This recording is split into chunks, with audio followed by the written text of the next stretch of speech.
인사하시겠습니다. 잘 오셨습니다. 앞뒤 좌우 인사하시겠습니다.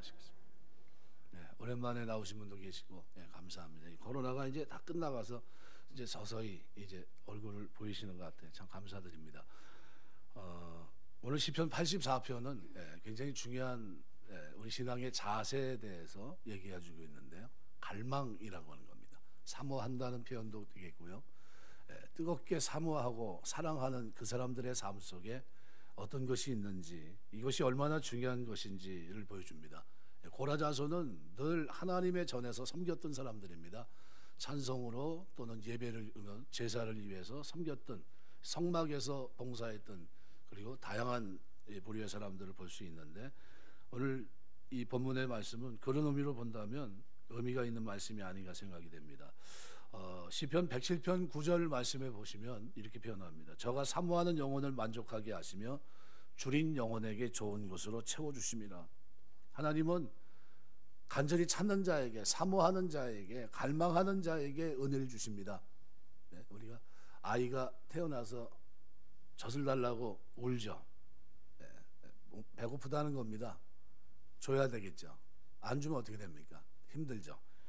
시편 42편 1절 말씀에도 보면 한번 시편 42편 1절 말씀 보겠습니다.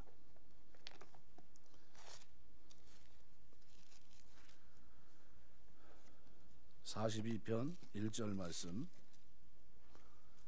1절 2절 같이 읽겠습니다. 하나님이여 사슴이 시냇물을 찾기에 갈급함같이 내 영혼이 주를 찾기에 갈급하니이다. 내 영혼이 하나님 곧 살아계시는 하나님을 갈망하나니 내내 어느 때에 나아가 하나님의 얼굴을 배울까. 갈망이라고 하는 주제는 굉장히 중요한 주제이고요.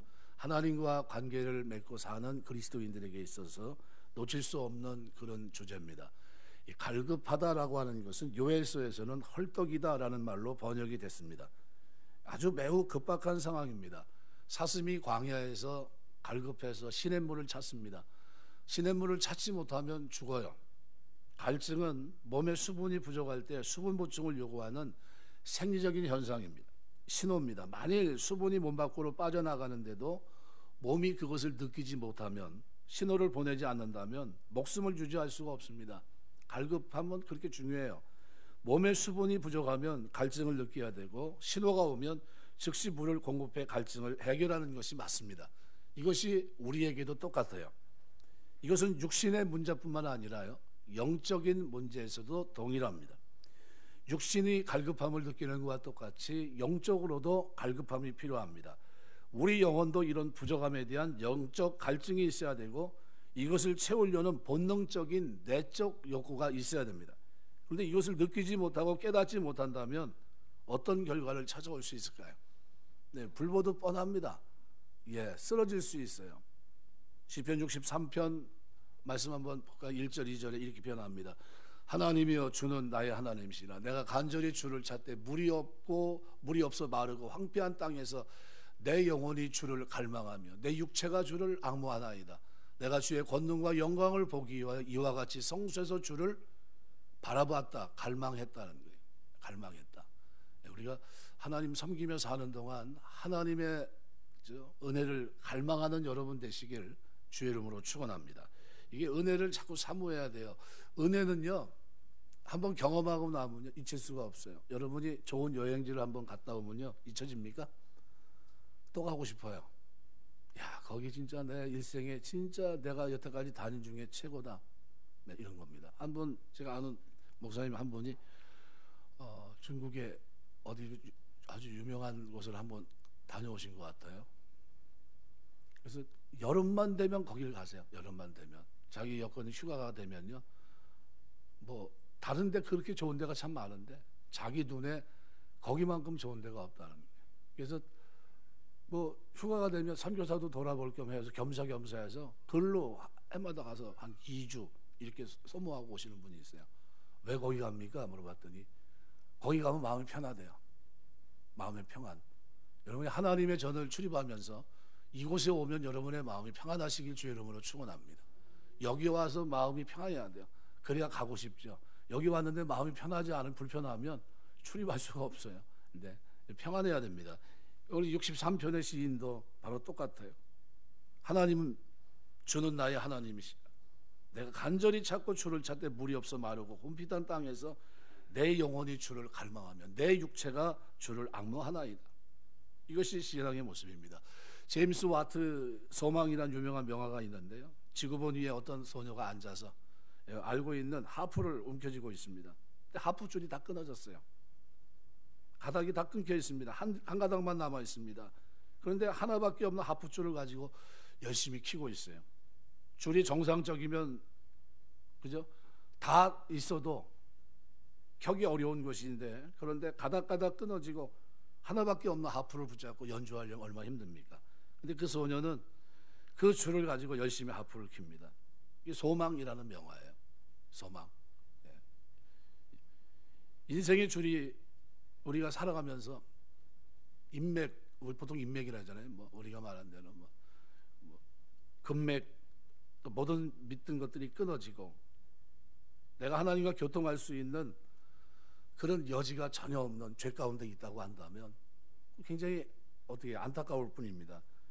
그런데 이런 사람이라 할지라도 하나님 잊지 아니하시고 찾아오시고 갈망할 수만 있다면, 그러면 우리 인생은 아름답게 노래할 수 있습니다. 탕자에 남았던 게 뭡니까? 내 아버지 집에 대한 추억이에요. 내 아버지 집은 이런데, 거기는 품꾼도 이런데 라는 거죠. 내 아버지 집은 어떤 집입니까? 모든 사람들이 풍족해요. 종들도 풍족하고 누리고 하는 그런 거죠. 이게 그에겐 뭐가 옵니까? 아버지 집으로 돌아가야 되겠다는 마음을 가져와요. 그리고 자기의 처지를 다 내려놓고 어떻게 해요? 죄악된 길을 돌이켜서 아버지 품으로 향해 달려갑니다. 기대했던 것은 뭡니까? 나는 종으로 그냥 살았으면 좋겠다, 품꾼의 하나였으면 좋겠다 라는 기대였는데, 아버지는 어떻게 합니까? 상고가 먼데도 멀리 있는데도 알아보시고 달려옵니다. 죄악 속에 있는 나를 용서해 주실 뿐만 아니라 돌에 맞아 죽을까 봐 어떻게 해요? 나를, 먼 곳에 있는 나를 알아보시고 나를 품고 아버지 집으로 돌아가요. 옷을 벗기고 목욕을 시키고, 그죠? 인장 반지를 빼주면서 너는 내 아들이다 하시면서 상상하지 못한 축복을 줍니다. 그 아버지와의 아들, 이 관계 속에 있었던 그 아름다움, 줄은 딱 한 가지 줄 뿐이 없었어요. 뭡니까? 내 아버지 집에 대한 소망, 내 아버지 집으로 돌아가야 되겠다 하는 그 갈망, 그거 하나만 가지고 나는 부족하지만, 나는 연약해 넘어져 있지만, 그렇지만 돌아가야 되겠다는 마음 가지고 돌아왔는데, 그런데 어떻게 해요? 놀라운 일이 벌어지죠. 오늘 우리 신앙에는 그래서 영적 고향이 있어야 됩니다. 오늘 시편 84편에 이 시인은 깊은 내적 갈망이 느껴지는 그런 시를 써놨습니다. 1절 2절 보시면 만군의 여호와여 주의 장막이 어찌 그리 사랑스러운지요. 구약에 맞는 용어를 쓰고 있는 게 아닙니다. 이 사랑스럽다는 이 단어는, 이 표현은요, 신약 그리스도의 십자가를 경험하지 않고는, 은혜를 경험하지 못한 사람들의 입에서 구약의 그 딱딱하고 무섭고, 그죠? 율법적인 그런 시대 속에서 이런 고백을 드린다는 것은 그가 하나님과 어떤 관계 속에 있었느냐를 보여줍니다. 남들이 알지 못하는 깊이 있는 그 삶이 그에게 있었다는 거예요. 내 영혼이 여호와의 궁정을 사모하여 쇠약했다. 얼마나 사모했습니까?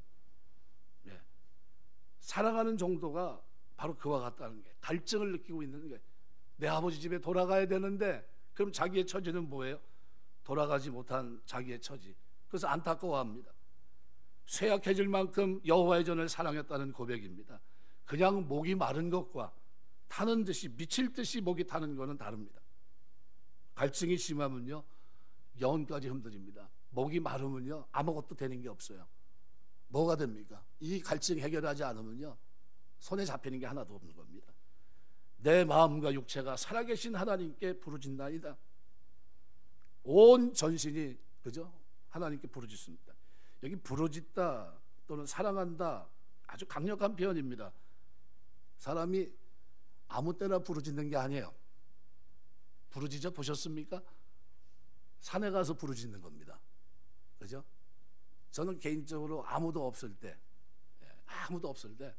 성전에서 혼자 그냥 막 소리쳐요. 아무도 없을 때. 내가 보통 때 그렇게 얘기하면 뭐라 그럴까요? 미친놈이라고 그럴까봐. 미친놈이라고 그럴까봐 그때 못해요. 누가 한 사람이 더 있으면 소리 안 냅니다. 근데 아무도 없으면 저 혼자 막 소리쳐요. 이게 얼마 좋은지 몰라요. 차도 여럿이 타고 한 사람만 더 타도 아무 얘기 안 합니다. 근데 아무도 없으면요, 문 닫아 놓고서 찬양할 때도 소리치면서 합니다. 너무 좋아요. 언제 소리칩니까? 하나님에 대한 갈급, 이게 그로 하여금 소리치게 합니다. 하나님의 전에 대한 다양한 표현을 여기 써놓고 있는데요, 주의 장막, 여호와의 궁정, 주의 제단, 주의 집, 주의 궁정, 하나님의 집, 시온, 하나님 앞, 다양한 얘기를 써놓은, 뭡니까 이게? 성전을 향한 시인의 사랑하는 마음이, 절실한 마음, 간절한 마음이 이렇게 다양한 것으로 표현하고 있는 겁니다. 자연스럽게 드나들던 때를 그리워합니다. 지금은 마음대로 드나들 수 없는 처지입니다. 이스라엘 백성에게 성전은요, 오늘날 교회와 비교될 바가 못됩니다. 그들에게 성전은 단순히 제사를 지내는 처소가 아니었습니다. 광야를 떠돌며 시작된 성막시대부터 이방 나라를 떠도는 디아스포라, 흩어진 나그네로 살아가는 그 시대까지 이스라엘 백성들에게 성전은 하나님이 임재하시고 그들과 함께 하시는 그들 신앙의 원천이 바로 성전입니다. 시편 120편서부터 130편까지 보였습니까? 성전에 올라가는 노래에서 씁니다. 저는 개인적으로 121편을 굉장히 좋아해요. 내가 산을 향해 누르리라, 나의 도움이 어디서 올꼬? 나의 도움이 천지를 지으신 여호와에게서로다. 이 구절이 너무나 마음에 들어요. 여호와는 너를 실족하지 않게 하시며 너를 지키시는 이가 졸지 아니하시로다. 여호와는 너를 지키시는 이시로, 여호와께서 내 오른쪽에 내 그늘이 되시나니 낮에 해가 너를 상하지 아니하며 밤의 달도 너를 해치 아니하리로다. 여호와께서 너를 지켜 모든 환난을 면케하시고 내 영혼을 지키시로다. 여호와께서 너의 출입을 지금부터 영원까지 지키시로다. 1년에 3차례 성전에 올라갑니다. 내가 하나님 백성이라고 펴져 마땅히 올라가야 될 그곳을 향해 나아가는, 가고 오는 길에 많은 어려움이 있지만 어떻게 해요? 눈을 들고 산을 바라봅니다. 그때 하나님의 내 도움이 어디서 올까? 천지를 지으신 여호와, 창조주 하나님께로부터 오는 게 아니냐라는 거죠. 그러면서 하나님의 전을 향해 갈망하는 그 갈망 때문에 어떻게 해요? 그 하나님의 전을 향해 나아갑니다. 여호와는 나를 지킬 것이다. 내 영혼을 지킬 것이고 가고 오는 길을 지켜주실 것이고 나의 출입을 지금부터 영원까지 내가 하나님의 전을 사모하며 사는 모든 날들 속에 우리 하나님은 나와 함께 하실 거다. 이 믿음을 가지고 그 길을 향해 나아갑니다. 처벅처벅 걸어가요. 이것이 이스라엘 백성들의, 이스라엘의 성전에 대한 정체성입니다. 얼마나 사모합니까? 지금도 유대인들은 회당을 중심으로 모이는데요, 공동체를 이루며 살아갑니다. 아무리 좋은 곳에 환경이 좋고 여건이 좋아도요, 회당 없으면 집을 짓지 않습니다. 거기 회당이 있느냐는 거예요. 회당이 있는 곳에 살 집을 짓고, 그리고 거기서 내가 형제들과 교제할 수 있는지 그걸 봅니다. 그리고 거기다 집을 져요. 그러니 성전은 말해보았답니다. 회당이 그 정도라면 성전은 어때요? 사모함이 극에 달하죠. 지금 성전은, 시인은 그런 성전과 멀어져 있습니다. 갈망이라는 표현으로도 부족할 만큼 시인에게 있어 성전은 너무나 간절한 대상이에요. 어느 정도요? 너무 간절해서 몸이 쇠약해질 정도로 내가 하나님의 전에 가야 되는데, 영광의 하나님을 뵈야 되는데, 그 하나님께 내가 기도해야 되는데, 이겁니다. 저는 구약의 다윗을 굉장히 존경하는데요, 어느 정도 존경하냐면요, 왕이 됐을 때도 그럴 수 있을까? 하나님 법궤를 빼앗겼을 때, 엘리 때 빼앗기지 않습니까? 그리고 자기가 왕이 됐는데 이제 법궤가 돌아옵니다. 얼마나 하나님 앞에 예배하는 걸 잊어버렸으면 제사장들이 어떻게 해요? 메고 오는 것도 잊어버리고 수레에다 끌고 왔습니다. 죽었어요. 마음에 큰 상처가 됩니다. 하나님의 법궤가 돌아올 수 있었는데 이 길을 놓쳤구나 하면서 물어봤더니 그 법궤를 모신 그곳에 폭이 많은 거예요. 이게 어떻게 된 일인가? 뭐가 방법이 잘못됐나 알아봤더니 뭐예요? 전에 봤더니 제사장들이 어깨 메고 오는 건데 그만 술에 끌었던 거예요. 제사장들을 불러서 너희가 어깨 메고 하나님 법궤를 옮겨라. 오베드돔의 집에 있던 그 법궤를 메고 6발짝으로 옮겼는데 어때요? 죽지 않았어요. 너무 기뻐요. 갈망했던 그 일이 이루어집니다.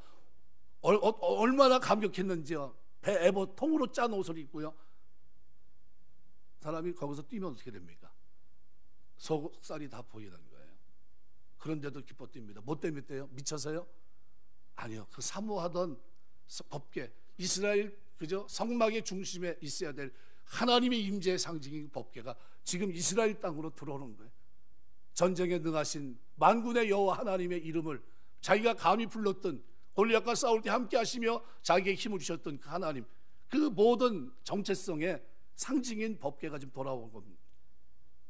춤을 춥니다. 옷이 벗겨질도록 춤을 췄어요. 그의 아내 미갈이 그를 업신여깁니다. 저게 천덕거리 가운데 있다가 왕의 가문에 결혼해가지고 왕의 사위가 돼서 왕이 되더니 미쳤나 보다. 그 심중이 업신여겼습니다. 다윗이 그 이후로 어떻게 했어요?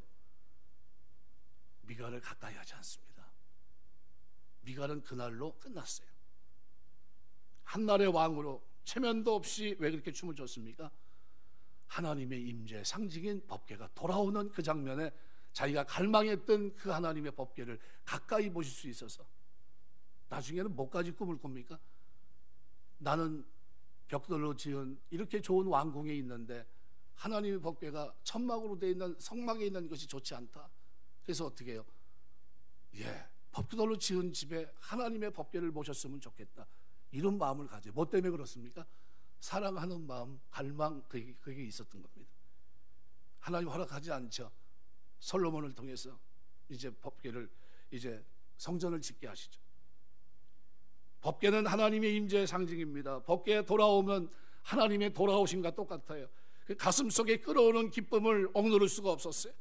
숨이 막힐 정도에 너무나 좋아서, 너무나 기뻐서 6발짝을 뛰고 난 후에 다윗은 기뻐 뜁니다. 누가 뭐라고 하든 말든 하나님 앞에서 자기의 기쁨을 그대로 표출합니다. 표현하지 않으면 죽을 것 같아요. 이런 다윗은 블레셋과의 전쟁에서 아무도 골리앗 앞에, 만군의 여호와 이름을 모욕하는 그 앞에 다 두려워 떨고 있는 그런 중에도 살아계신 하나님의 군대를 모욕했던 골리앗을 그만둘 수 없었습니다. 이스라엘 군대를 모욕하는 것은 하나님을 모욕하는 것으로 여겼고 다윗은 견딜 수 없는 모멸감을 느꼈습니다. 체구에 맞지 않는 투구를 멀리하고 물맷돌 5개를 가지고 나갑니다. 광야에서 양을 치던 목동 시절에 하나님과의 깊은 관계, 하나님과의 내밀한 경험을 가졌던 그의 아름다운 장면을 기억하면서 누구보다 하나님의 임재를 갈망했고 누구보다 하나님과 민감하게 반응한 사람이 있다면 다윗입니다. 시인은 이 심정이 지금 다윗과 같은 심정이에요. 성전을 향한 이 사랑이, 다시 말하면 하나님에 대한 이 사랑이 그토록 갈망이란 단어 통해서 표현하고 있는 겁니다. 뜨거워요. 사랑한다, 사모한다라고 하는 것은 이전에 성전에서 경험한 하나님의 사랑과 은혜를 사랑한다는 겁니다. 내가 하나님을 가까이 했을 때 그 하나님이 나에게 베푸신 은혜를 기억한다는 겁니다. 그 사랑과 은혜를 알기 때문에 쇠약해지도록 그리웠던 거예요. 쇠약해지도록. 한번 경험하면요 그리워집니다.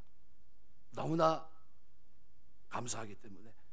하나님과 사랑과 은혜를 경험한 사람은 그것이 그립습니다. 신앙생활에 영적인 추억이 많은 사람일수록 하나님을 깊이 갈망해요. 그런 사람이 기도 더 많이 합니다. 하지 말라고 해요. 시간만 남으면 합니다. 왜요? 은혜가 아니까. 하나님 은혜는 아니까. 제 어머니도 하루에 3번씩 기도하세요. 시켜서 하는 게 아주 정말 건강 생각이 그만하십시오, 집에서 하십시오 이렇게 얘기해도 소용없어요. 성전 찾아가서 하나님 앞에 하루에 3번씩 꼭 기도하세요.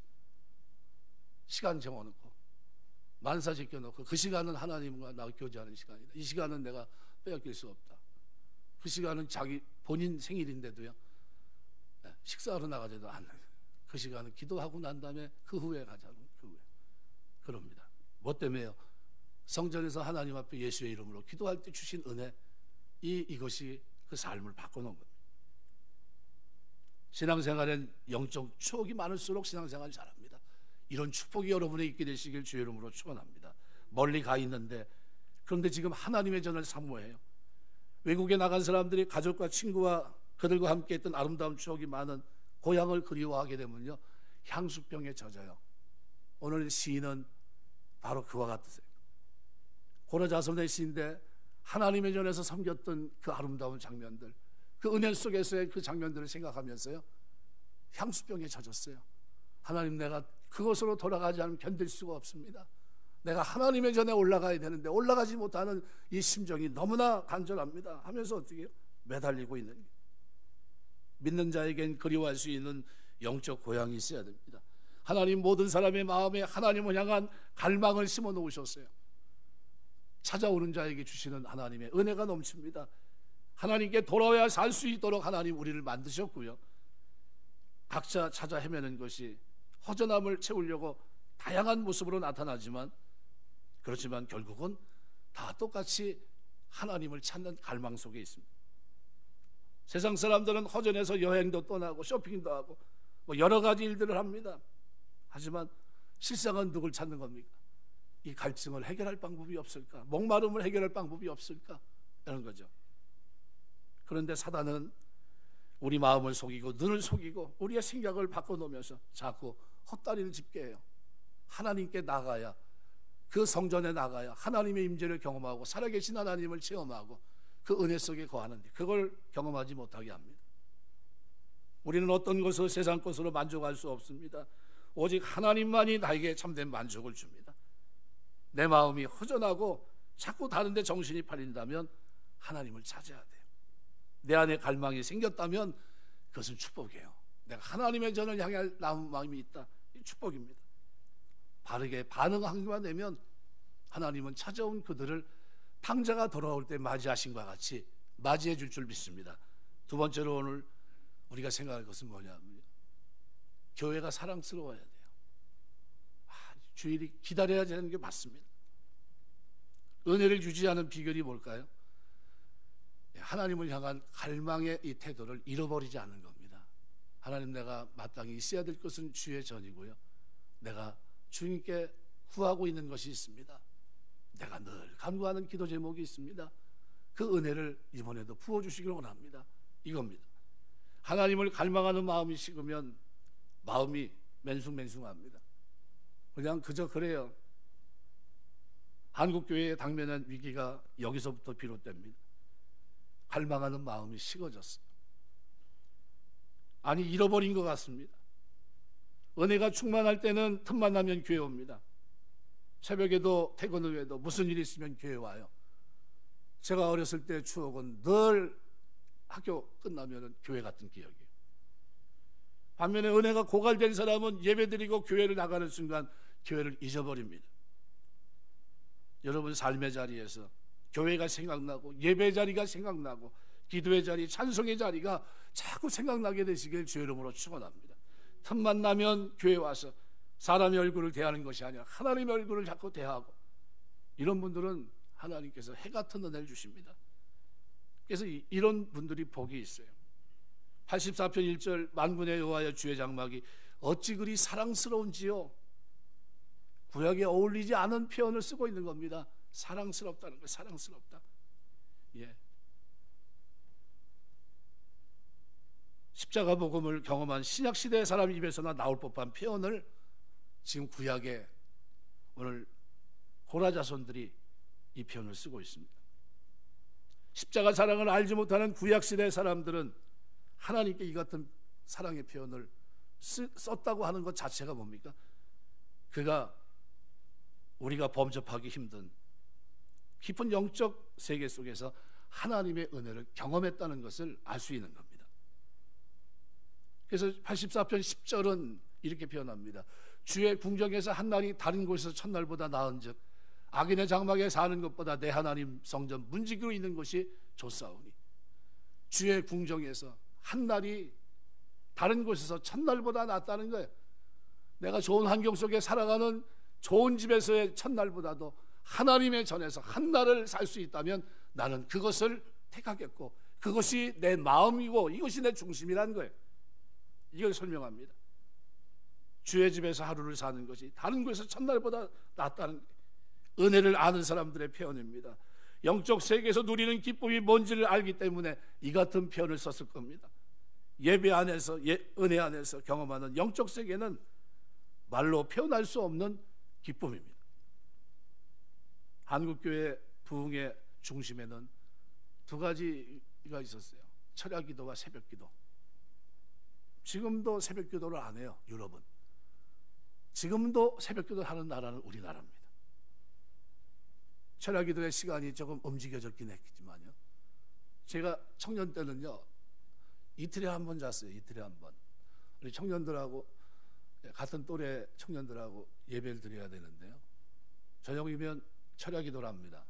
요즘처럼 이렇게 9시 정도는 좀 이른 시간이에요. 그때는 좀 늦게 시작합니다. 시작해서 한 11시, 12시 되면 끝나요.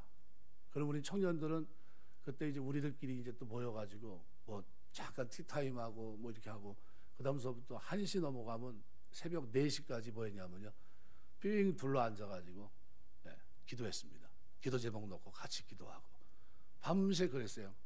그리고 5시 되면 또 새벽 기도합니다. 새벽 기도 끝나고 나면 6시 정도 되면요 또 나와요. 나와가지고 어디 가면 동네 그 운동장 가면 조기 축구 하시는 분들이 있어요. 거기 가가지고 또 운동하고, 그 아침에 들어가서 밥 먹고 토요일 날 하루 종일 놀다가 또 일과하다가, 그리고 저녁에 또 토요일 날 그때는 청년회 모였어요. 청년회 모이면 모여서 또 예배드리고 찬송하고, 그리고 저녁 내일 주일이니까 새벽에 해야 되니까 이제 들어갑니다. 그래서 금요일 날은 그날은 안 자는 날로 제가 제 머릿속에 이틀에 한 번 자는 걸로 기억했습니다. 그리고 살았었어요. 지금은 그렇게 하면은 데미지가 큽니다. 그렇게 하면 피곤해서 견딜 수가 없어요. 예배가 있었습니다. 살아 있었습니다. 왜 그렇게 했습니까? 기도 제목을 내놓고 기도를 하면요, 기도가 응답이 되는 거예요. 이게 너무 재밌는 겁니다. 너무 기쁘고, 내가 기뻐하는 것보다도 같이 둘러싸여서 같이 기도했는데 그 기도가 응답되니까요, 미쳐. 그래가지고 그 기도 시간이 자꾸 늘어나는 거예요. 이 줄이 처음에는 뭐 한 10명 이렇게 했는데 나중에는 30명 막 이렇게 막 둘러싸가지고 밤새도록 기도했어요. 밤새도록. 주일에 예배를 드립니다. 봉사를 하고, 하나님의 기름 부음이 임해야 됩니다. 예배. 하나님의 기름 부음이 있는 예배는 회개가 있고 깨어짐이 있고 변화가 있고 그 속에 기쁨이 충만합니다. 뭐 때문에 얘기하고 뭐 불만이 하나도 없어요. 하나님은 예배를 통해 지금도 일하세요. 하나님 백성은 예배의 승부를 걸어야 되고요, 하나님은 갈망하며 나오는 그 예배, 그 성도 개개인의 임재를 경험할 수 있도록 축복하십니다. 기도하며 느끼는 마음의 평안은 기도한 사람이 알 수 있는 유일한 기쁨이에요. 예배가 시작됩니다. 시작되기도 전에 하나님의 임재로 충만해요. 충만한 은혜를 경험한 그런 예배의 사람들은요, 찬송 한 곡만 해도 벌써 은혜에 졌습니다. 우리 안에 갈망이 있으면 예배가 회복되고요, 찬송이 회복되고 기도가 회복됩니다. 여러분이 이런 은혜가 있게 되시길 주의 이름으로 축원합니다. 예배를 통해 치유하고, 예배의 역사를 통해 우리가 비전을 받고, 예배가 한 주간에 살아갈 수 있는 힘, 에너지를 공급받습니다. 예배가 회복되면 예배가 끝난 뒤에도 은혜에 사로잡혀서 자리를 떠나지 못해요. 제가 청년회 같이 할 때는요, 수요 예배 끝나면 청년들 따르고 와서 기도했어요. 은혜 너무 감사해서, 너무 아쉬워서. 시편 84편의 고백이 바로 그 고백입니다. 이 고백이 시인의 고백이지만요, 이 고백이 오늘 사신 우리의 고백이 되어야 됩니다. 하나님의 교회를 보며 갈망하며 하나님의 임재를 사모하며 나아가는 그 걸음, 하나님이 그들을 기뻐하세요. 예배는 하나님 백성이 받는 최고의 선물입니다. 내가 하나님을 예배하는 자가 됐다는 거예요. 그 하나님을 아버지라 부르는 자가 됐다는 겁니다. 하나님의 백성은 예배 생명을 걸어야 돼요. 예배 생명을 걸면 주님은 내 영혼을 책임지세요. 내가 산을 향해 눈을 늘리라. 나의 도움이 어디서 올꼬? 나의 도움이 천지를 지으신 여호와에게서로다. 우리의 예배가 회복을 위해 힘쓰면 그때부터 이상한 일이 벌어지는데, 사단이 나를 공격하기 시작해요. 영적 전쟁입니다. 어떻게 해서든 예배하지 못하도록, 예배에 집중하지 못하도록, 하나님께 나아가지 못하도록 내 삶에 이상한 일을 자꾸 일으켜요. 이게 눈물 골짜기입니다. 그런데 그걸 이기고 나갈 때 시온의 대로가 확 열려요. 예배에 참석하지 못하도록 방해할 겁니다. 사단과 맞서 싸우려면 미리 기도하고 무장하는 것밖에 없습니다. 어떻게 하든 예배가 회복되도록 힘을 기울여야 됩니다. 회복되면 세상 어떤 것과 견줄 수 없는 평안과 기쁨과 만족을 얻게 됩니다. 길이요 진리요 생명 되신 그리스도를, 임재를 경험하는 놀라운 역사가 그 속에서 있어요. 오늘 시인은 거기서 그치지 않습니다. 그래서 오늘 시인은 세 가지 복을 얘기해요. 84편 4절에 주의 집에 사는 자가 복이 있다. 이게 복이라는 거예요. 하나님의 전에 사는 게 복이다. 어떻게 됐든 내가 여기 있는 게 가장 큰 복이라는 거예요. 여러분이 주의 전을 출입하면서 내가 하나님 교회를 출입하면서 여기 있는 게 가장 큰 복이다 생각하시길 주의 이름으로 축원합니다. 여기 빨리 떠나야 되는데 내가 할 일이 참 많은데 이렇게 생각하지 마시고요. 내가 하나님의 전에 있는 게 복이다. 5절은 이렇게 말합니다. 두 번째 복, 주께 힘을 얻고 마음에 시온의 대로가 있는 자는 복이 있다. 왜? 그 이유가 뭡니까? 그들이 눈물 골짜기를 지나갈 때 그곳에 많은 샘이 있을 것이고 이른비가 복을 채워준다. 이렇게 표현합니다. 눈물 골짜기를 지나갈 때 쉽게 말하면 뭡니까? 시온의 대로가 열린다는 거예요. 눈물 골짜기는요, 눈물을 흘릴 수밖에 없는 골짜기입니다. 시인의 마음은 주의 제단에 참새도 제집을 얻고 제비도 새끼들 보금자리를 얻었습니다. 성전 모퉁이에 보금자리를 튼 제비 참새가 차라리 나보다 낫다는 거예요. 성전에 사는 새들은 부러워합니다. 시인은 성전 가까이 사는 사람만큼 행복한 사람은 없다고 얘기합니다. 수시로 드나들며 기도하는 그들이 복이 있다는 거예요. 수시로 하나님 전을 출입하는 게 복이 있다는 거예요. 주의 집에 사는 자는 복이 있나니. 성전은 믿는 자들이 예배하기 위해 모이는 곳입니다. 하나님은 이렇게 공동체적인 예배 드리는 곳에 임재하세요.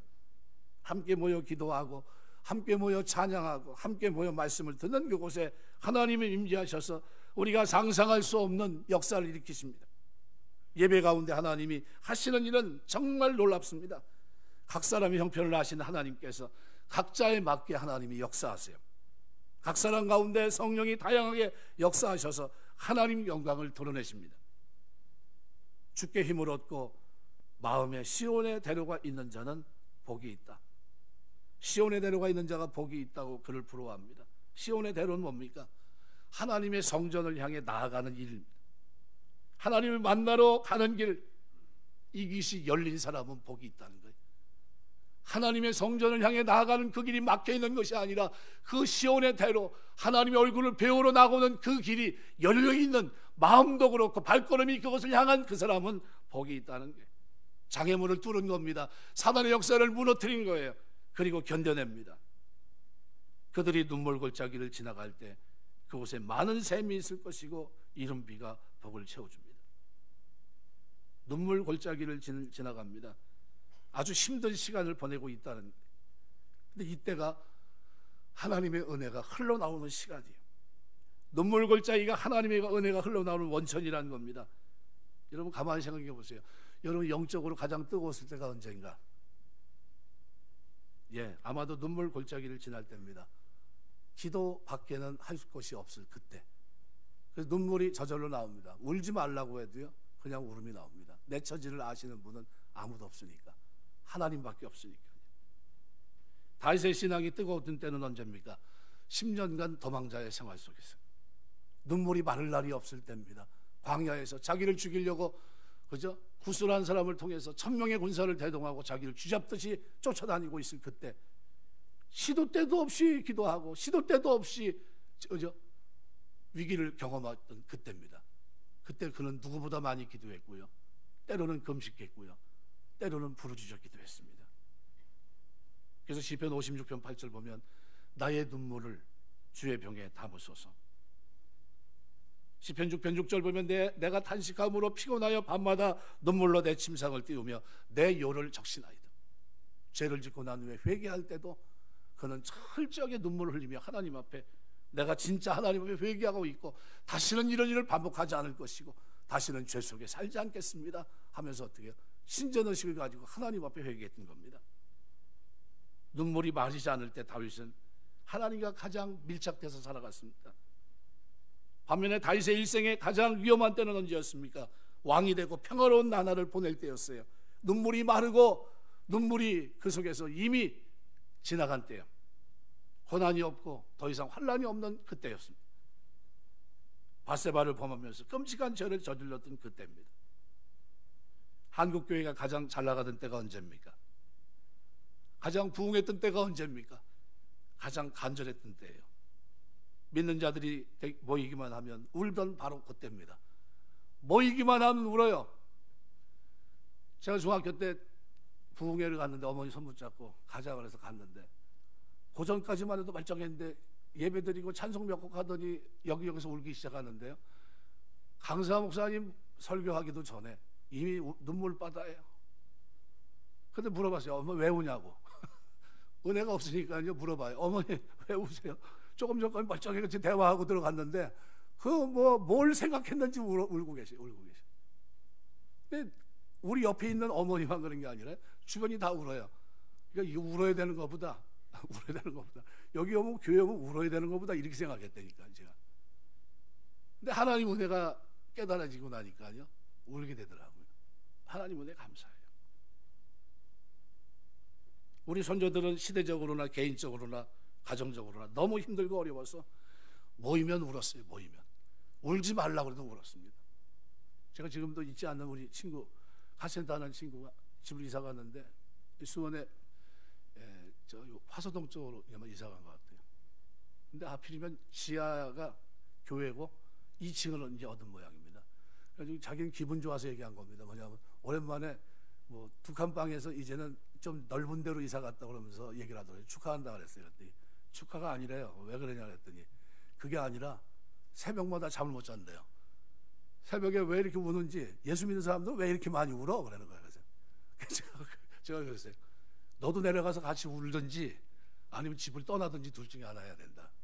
근데 견디다가 한 1년 이사 갔다 그러더라고요. 왜? 못 견디겠대요. 새벽만 되면 5시 좀 넘어가면 이상하게 그냥 다구는 것처럼 그때서부터 울기 시작한다는 거예요. 지긋지긋하네요. 매일 우니까. 하루라도 좀 벗어나서 좀 그러면 좋을 텐데 그 소리는 또 왜 이렇게 잘 듣는지 모른대요. 너 예수 믿으라는 거다 내가. 그랬더니 이 친구가 지금도 저한테 그럽니다. 나중에 전도하러 이제 이 카센터 하니까 이제 친구가 이렇게 전도하러 오는 모양이에요. 오면 그럽니다. 예수 믿으라고 믿을 겁니다. 교회 나오시라고 나갈 겁니다. 저는 나갈 때가 정해져 있습니다. 그래. 뭐라고 그러냐면 제 친구가 목사인데요. 제가 나중에 교회 나가면 거기 나갈 겁니다. 이렇게 얘기한대요. 그래서 내가 우리 교회 나오지 말고 가까운 데 나가라. 지금부터 신앙생활 해야 된다. 뭐 얘기를 하는데 어느 날 갔더니 성경책도 사놓고 읽고 있다고 그러더라고요. 깨질 줄 믿습니다. 깨져야 돼요. 하나님의 성령이 역사하십니다. 한국교회가 그때 울었어요. 사망의 음침한 골짜기 얼마나 두렵습니까? 얼마나 암담하고 미래가 없어 보입니까? 그때가 한국교회 전성기예요. 한국교회 상징처럼 된 이 통성기도 사실은 통성기도가 소리가 시끄러워서 통성기도가 아닙니다. 통곡의 기도예요. 통곡의 기도. 하나님 앞에 울면서 기도합니다. 바람 앞에 촛불처럼 흔들리는 민족의 애환과 아픔으로 인해 모이기만 하면 창자가 들리는 기도를 드렸고요. 우리 제가 아는 존경하는 성배 목사님 우리 성남에 현상희 목사가 왔는데 그러잖아요. 어렸을 때 기억이 밥도 안 주고 기도하고 있는 거예요. 자기 부모님 다 형제들이 다 목사니까요.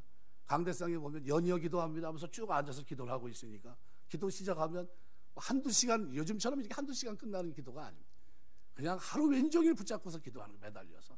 왜? 방법이 없으니까. 그러니까 자기 어머니도 그 기도에 대여를 해가지고 연하여 기도합니다 시작하면 몇 시간씩 하는 거예요. 그러니까 현 목사님이 그랬다고 그래요. 가가지고 발로 차면서 밥 좀 주고 기도하라고. 밥 좀 주고 기도하라고. 좀 제발 좀 먹을 거 좀 주고 기도하라고. 그랬다고 그래요. 자기가 이제 그때는 어려서 몰랐는데 기도의 의미를 몰랐다고 그러죠. 나라도 교회도 번영을 누리게 되니까 눈물이 사라졌고요. 갈망이 사라졌습니다. 그때부터 한국교회가 급속하게 변질되기 시작합니다.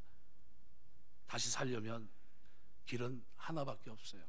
갈망, 눈물이 회복돼야 됩니다. 눈물샘이 터져야 되고요. 눈물이 터지면 내 마음이 옥토가 되고요, 눈물이 터지면 내가 순수해지고요, 내 마음에 도끼가 사라집니다. 눈물 흘리며 운다는 것은 나는 할 수 없다는 항복이고요, 하나님만이 할 수 있다는, 하나님께 내 생명을 거는 것이 그때부터입니다. 돌아보면 울 일이 참 많습니다. 사회를 봐도, 시대의 흐름을 봐도, 한국교회를 봐도 울 일이 참 많아요. 예레미야는 눈물의 선지자입니다. 예레미야 예가 같은 말씀을 보면요, 얼마나 울었는지 눈물이 상해서 눈을 뜰 수가 없다고 그랬어요. 당대의 아픔을 끌어안고 그는 울었어요. 눈알이 상할 정도로 눈물이 마르지 않았어요. 예수님은 애통하는 자가 복이 있다고 말합니다. 눈물이 말랐다면 영적으로 매우 심각한 상태라는 것을 깨달아야 돼요. 눈물 골짜기를 지날 때 시온의 대로가 열리는 겁니다. 이 골짜기에 있을 때 하나님 우리에게 뭘 주세요? 그곳에 많은 샘이 있을 것이고 이른 비가 복을 채워주나이다. 많은 샘은요, 팔레스타인 아무데나 판다고 샘이 나오는 게 아니에요. 하나님의 은혜로 터지게 한다는 게, 샘이 터지게, 그 문제가 해결되게 한다. 또 한 걸음 더 나가서 어떻게 해요? 이른 비. 이른 비는요, 10월, 11월, 9월 달 말서부터 10월, 11월, 이 이른 비입니다. 6개월간 말랐던 땅에 이른 비가 오면 씨를 뿌릴 수 있는 어떤 게 됩니까? 토양이 달라지는 거예요. 메말랐던 땅에 이른 비가 내리게 되면요, 씨를 파종할 수 있게 돼요. 하나님이 우리에게 눈물 골짜기를 지날 때 우리가 우는 것 같은데 그 우는 그것이요, 내 인생이 잘 되게 하고 내 영혼이 복되게 하는 그 하나님이 숙성시키는 은혜가 거기서부터 시작해요. 내가 맺지 못했고 내가 할 수 없고 내가 이룰 수 없는 그 일을 하나님이 하시는 역사가, 내가 눈물 골짜기를 갈 때 그죠, 시온의 대로를 확 열어주시고 그리고 그것을 마침내 이루시는 겁니다. 눈물이 말랐다면 영적으로 심각한 상태입니다. 눈물 골짜기를 지날 때 시온의 대로가 열려요. 시온의 대로가 열렸던 사람은 예배 자리만 앉아 있어도요, 금방 은혜의 골짜기로 들어가요. 금방 눈물의 골짜기로 들어갑니다. 찬송 한 곡 불렀을 뿐인데 곧바로 은혜의 골짜기로 들어갑니다. 말씀하겠습니다. 찬송을 해도 기도를 해도 말씀을 들어도 은혜의 골짜기로 들어갈 수 없다면 시온의 대로가 막혀 있는 거예요. 눈물의 골짜기로 들어가고 그 속에서 하나님께서 많은 샘을 터뜨려 주시고 이른 비로 적셔 주시는 은혜가 있어야 되는데 이것이 나에게 없기 때문이에요. 시인은 하나님의 전에 거하는 자가 복이 있다, 그걸로 마칩니까? 아니요. 주께 힘을 얻고 그 마음에 시온의 대로가 있는 자는 복이 있다. 이유가 뭡니까? 그들이 눈물 골짜기를 지날 때 그곳에 많은 샘이 있을 것이고 이른 비가 복을 채워주기 때문에 그들이 힘을 얻고 더 시온에서 하나님 앞에 각기 나타날 것이다. 만군의 하나님 여호와여, 내 기도를 들으소서. 야곱의 하나님, 내 기도를 들으소서. 마지막 12절에 이렇게 말합니다. 만군의 여호와여, 주께 의지하는 자는 복이 있나이다. 주께 의지하는 자는 누굽니까? 갈망을 가지고 은혜를 사모하며 나가는 그 사람이에요. 우리에게 갈망은요, 신앙의 갈망이 사라지면 울어야 돼요. 하나님, 왜 나에게 주님을 사모하는 마음이 사라졌습니까?